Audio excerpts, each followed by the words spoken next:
How many people take protein on a fast? They don't, do they? And then they get sick and their therapist tells them they're going through a healing crisis. They're not going through a healing crisis, they're going through a liver crisis. Because if you don't supply the protein within 48 hours of starting a detox, if you don't supply some protein, that person can suffer 25% liver function loss.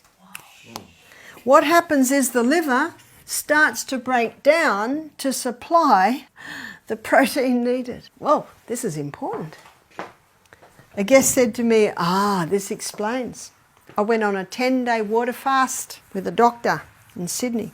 She said within 36 hours I started vomiting and diarrhea. And all the therapists said, you're going through a healing crisis. This is good. She was so sick, so sick. Yeah? So you never recommend only water fast? No, we don't. Can you see why? Because as you're revealing the fat-soluble toxins in students, we have more fat-soluble toxins today than ever. 100 years ago, there were a few writers advocating long fasts. Well, 100 years ago, we weren't dealing with these. You see that?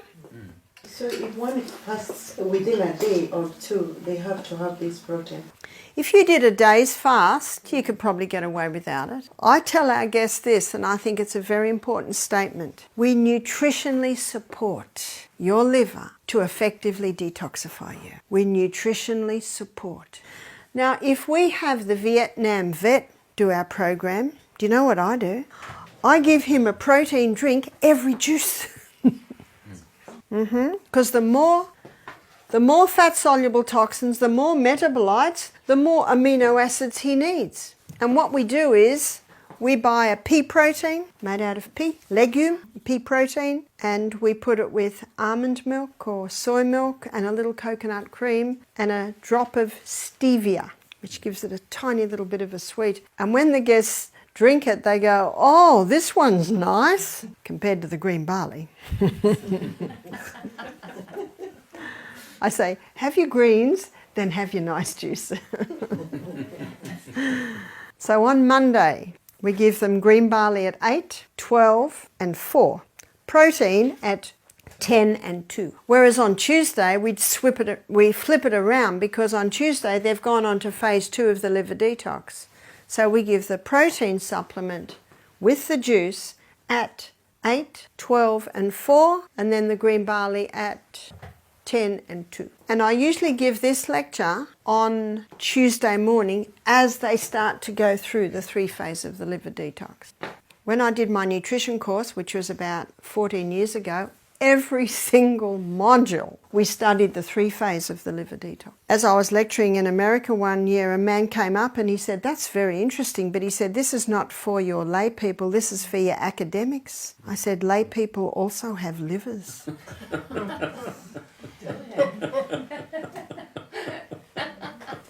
Now let's have a look at the 3 essential food groups. What are the 3 essential food groups? Fibre.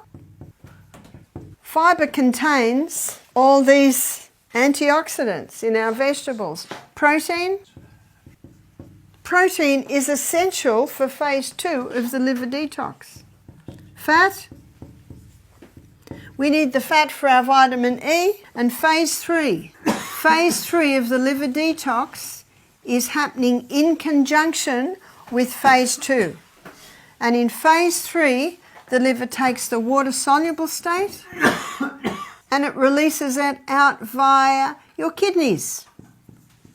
It releases it out via your sweat glands. It releases out via your colon. That's why it's so important that the guests be drinking adequate water. Absolutely. We give our guests an exercise program from 6:30 to 7:30 every day. And then at 1 o'clock every day, and next week I'll be going through the program, the structure of the program we give. We do a Pilates class. They're core strengthening exercises. Because through the lectures I'm constantly saying how important it is to strengthen the core. And those core muscles are connected with your spine. And in page, I think it's page 29 of Counsels on Diet and Food. So Counsel on Diet and Food, page 29. Ellen White gives one of those amazingly long sentences she does, and she's referring to Daniel.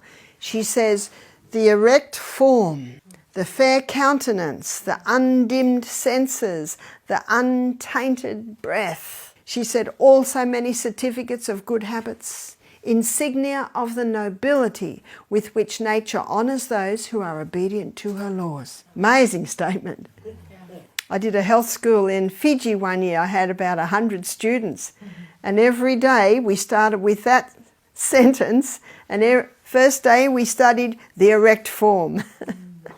And we talked much about the core. And then the next day, the fair countenance. So that's what we did for our framework.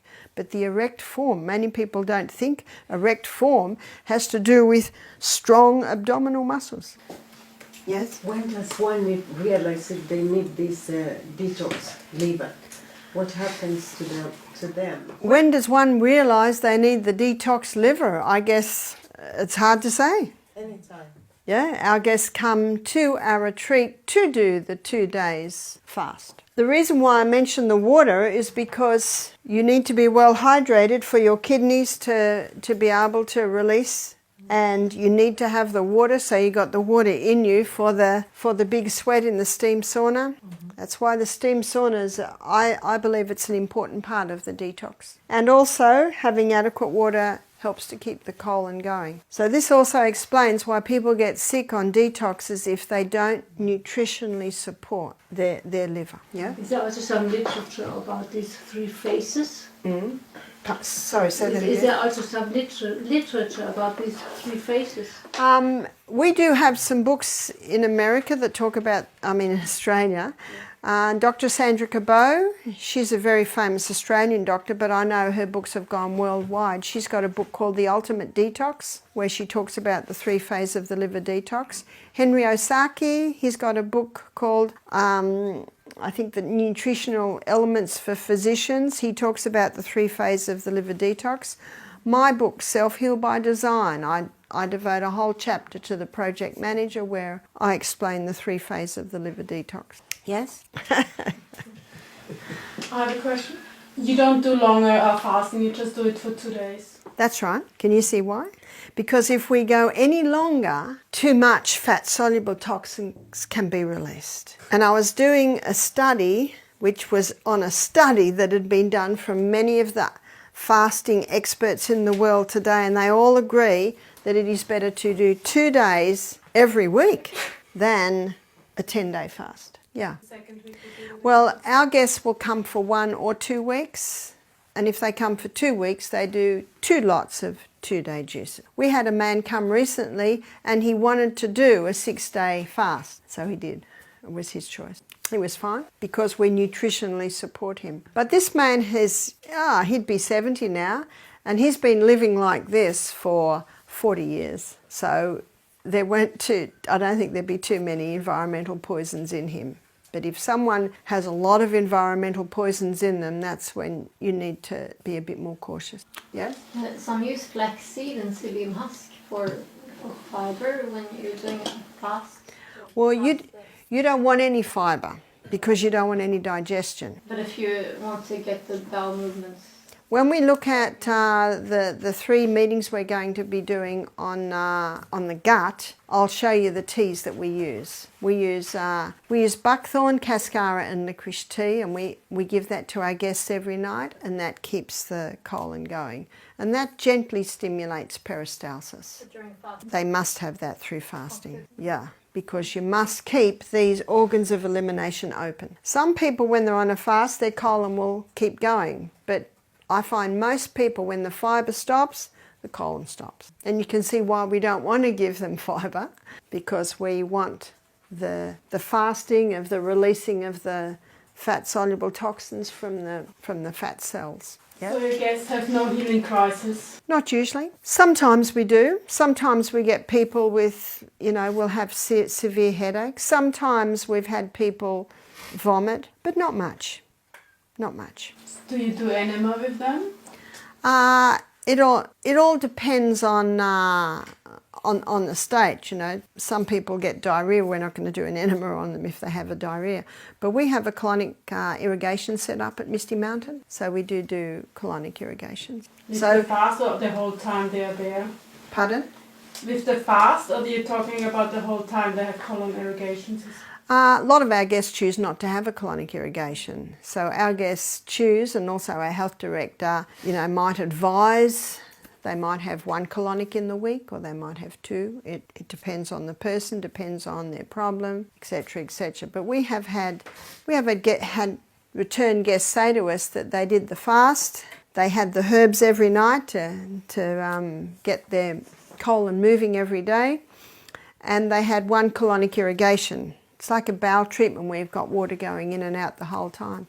So they come back a year later and they said before they came to our retreat they had problems with constipation, but since doing the program their colon is going nicely, and they believe that the colonic irrigation helped there. Now with other people it won't help as much as that, but you look at the history and look at the symptoms, you know. There can be many reasons. No 2 people are the same, so you always look at that.